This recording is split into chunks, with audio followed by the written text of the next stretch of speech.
Okay, good evening. So first, it's my honor to be here, and thank you for you. You're amazing. Oh, it's terrible to see all the pictures, all the died people. Okay, so my name is Orit Ettinger. I'm from Otniel. It's a small village in Judea and Samaria. Oh, thank you. Now I'm good, better. I look better now. Thanks. Okay, good. And I live in Otniel, as I said. And we are 10 children, a lot, thanks to my mother. She is a hero. And I'm a public speaker in Israel. I work in the media, and I'm a panelist in Channel 13. I'm the author of the book, Broken Ray of Light. And my book is a bestseller in Israel now, so Baruch Hashem, thanks God. And we work on a translation to English, so I hope it will happen soon. And I'm the founder and the CEO of Or Michael organization that I founded after my father was killed. We will get to this part. And what else? I'm married to my husband, Daniel. He's amazing, and I am the mother of my son, Tzur. He is a light in my life and the hope in these days. And he's amazing, and I really miss him, really. So in 2016, it was Friday, two of my parents with two of my siblings driving to Jerusalem to be with my grandmother. And on the way, a car with terrorists started shooting at their car. 29 bullets hit the car. The first bullet hit my sister in her stomach. After that, most of the bullet hit my father in his head and his spine. And the last bullet hit my mother in her head. And because my father was a driver, so the car flipped over. And they stuck in the car. And my siblings, Tila and Pdaya, they was 15 and 14, so young. And they tried to get themselves out of the car, but without success. And, they tried to help someone. And they look at my mother. She was covered with blood. They look at my father. He was covered with blood. But after that, Arab came and helped them. But in this terror attack, my father was murdered, and my mother, she's still seriously injured. And two of my siblings survived, and they're such a hero for me. And after that, to lose my father, he was really close to me, and it was the first day of the summer. So I'm in the summer. My mother, she all the time in the hospital. All my siblings with her, and we at home. And okay, we need to continue. The life is continuous. The sun come out, and we need to continue. We don't know how, but we need to do it. And I remember after the Shiva, I said, okay, it's happened that my parents go away and they come back, and I will fix the house. It will be okay. And they said, okay, no. My parents went away, but now my father is gone, and my mother, she's still recovering. And we need to learn how to wake up in the morning. And all of us, everyone in the world, we're dealing with pain. All of us, we have a big bag in our back. And we need to wake up in the morning, and we need to choose. And I can sit every day, every moment, and just cry about everything because it's really hard. But if I will cry all the time, I will cry and it's so sad and terrible. I miss them so much. If I will cry all the time, it will hurt me. And I can do it, and I have the legitimate to do it, like all of us. But I don't want to be easy. I don't want to be there. I want to be happy. I want normal life. So I choose to continue, not because I have to. People say, you have to. No. I don't do that because I have to. I'm doing that because I want to. I want to live. I want to be happy. So I chose to do it after the Shiva of my father. And after that, I founded the organization Or Michael, Or it's light, like my name, Orit. And Michael, it was my father, so to continue his light. And now we are in 25 hospitals, thousands of volunteers that continues the light of my father. So for me, it's a meaningful in the life. But after that, thank you. After that, in 2019, it was also Friday night, and someone knocked at the door. And he took my husband out, and after that, my husband came back, but I saw his face, and he looked bad. And he told me that it was a car accident or something. And my oldest brother, Shlomi, that took the place of my father.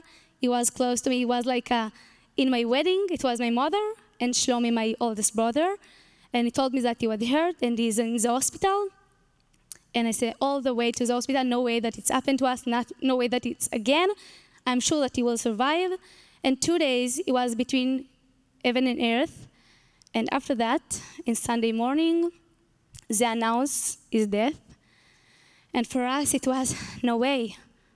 Again, Shiva again, funeral again, I will do it.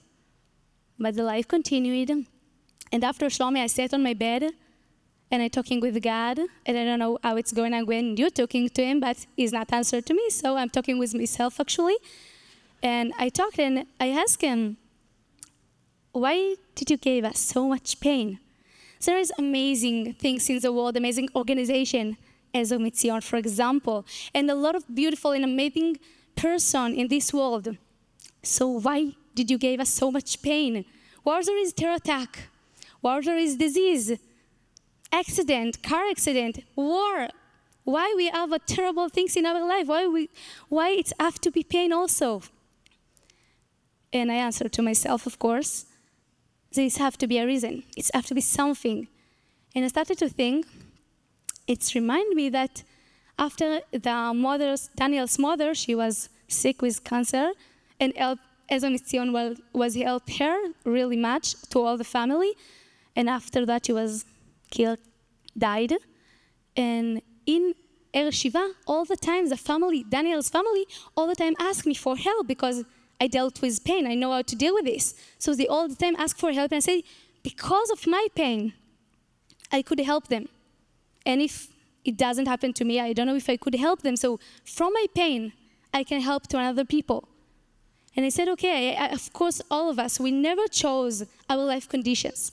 But if this is my life now, I need to remember that if he did it, there has to be a reason. So I don't know why, but I try to do the best. And I write a book about how I deal with my life, how I can find a reason to wake up in the morning and to smile. And I'm smiling all the time, every morning, every day, every second moment. I can cry and I'm smiling. And so I'm really proud about that. And I said, okay, I did it. And I published my book, Broken Ray of Light. And it's been like everyone in the world, we are a ray of light. All of the people, you are a ray of light. And all of us shine our light in another way.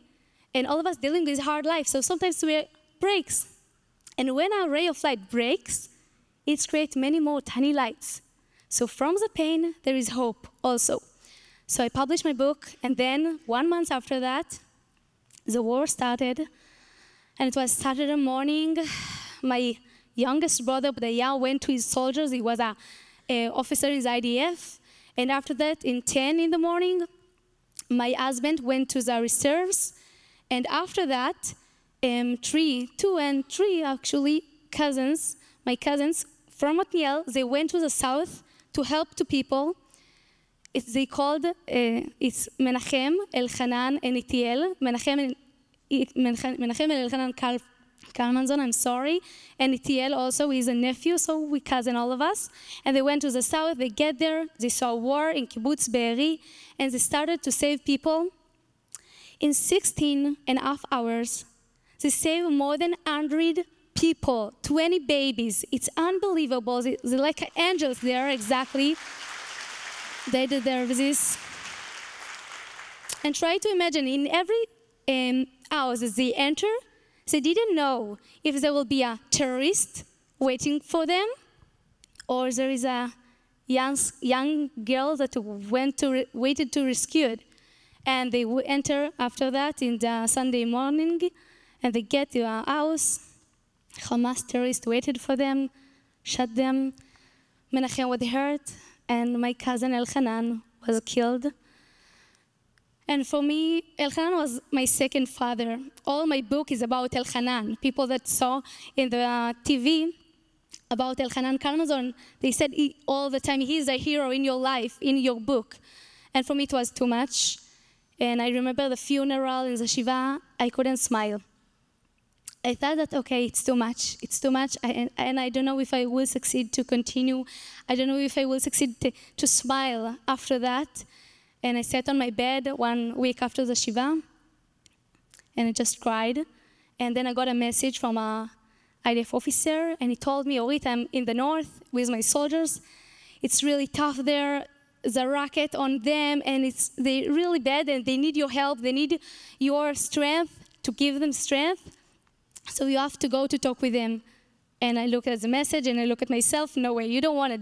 You don't want this. I really am in a bad situation. And I write to them, okay, I will not come. I'm so sorry. I'm broken. And then I stop myself. Orit, do you think that a mother wants her son to go to Gaza to fight? Someone wants to come with the ambulance to get there, to take up dead bodies? Someone wants this terrible war? No, of course not. But we are in a war now, and we have one option: to win. So if they drafted to the reserves, and all of us, we have drafted for something, so maybe I drafted also to try to give power to people with my words, because I dealt with pain before. So I delete everything, and I told them I'm coming. I went to the north, and I talked with the soldiers, and one of the soldiers came to me after that, and he told me, but Orit, it's too much. It's not, one person, 2 person, 100 people.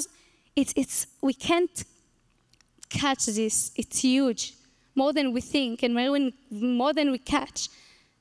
And I told them, what it means, in their death, they allowed us to live. במותם ציוו לנו חיים.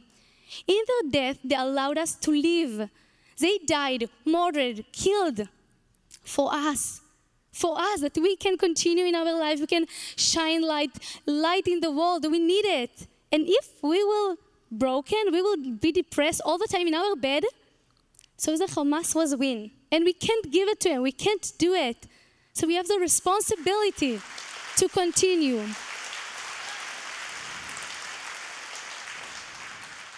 And I'm going with this responsibility because I feel that we have to do it not just for us, for them, for all the people that not here anymore. And I'm giving a lot of lectures all around the country, and I'm getting to a basis military in Tzelim. It's really close to Gaza. You can see the explosions there. And I'm talking with the soldiers, and I'm going out. And then 2 soldiers came to me. And when I saw them, I'm so soldiers. And I told them, oh my God, I'm so proud of you. Thank you so much for everything. I really appreciate that, everything. You are the hero. Are you Orit Mark? Said yes. Why? Sorry. We wanted to tell you that your brother Obadiah was killed in Gaza. And I said, no. You lied to me. I'm sure you lied to me. And he said, no. It's true. Your brother Obadiah was killed. And I told him, no, it's not make sense. No way. And I started crying. I fell down. And I told him, but my father was murdered in 2016. My oldest brother, Shlomi, was killed in 2019. And now Elchanan, killed in Kibbutz Berit just now. No way that also Obadiah, my youngest brother, is after me. No way. And I really thought that he's lying to me. And I came back home, and funeral again, and Shiva again. And I remember people in Israel coming to Shiva, and they didn't know what to say. What we can say? שלא תדעו עוד צער. One day it will be true. Crazy. And one of my friends, he asked me, do you think that you will succeed to wake up after that, to continue after that? And I told them, because I dealt with all this pain before, because I lost and I lost and I lost again and again, now I know that I will continue. Because now I know there is light after the dark. Because after my father was killed, I didn't know if we will succeed to continue, but now I know that we will. And sometimes when bad something happened to us, we delete all the good. Everything is terrible and everything is dark. I can't say that there is no good in the world when I have my son. It's the best things that happened to me ever. So I can't say that it's no good.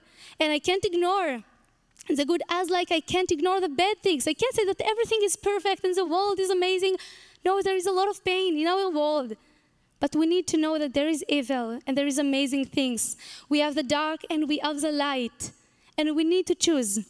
what to focus on. And in our life, we have a lot of dark place, a lot of dark things. The dark will stay here. It will be here all the time, everywhere. But we need to create the good things in our world. We need to bring the light back in our way. All of the people just choose to wake up in the morning and be kind and to be good to everyone. That choose to bring the light back. And this is our mission.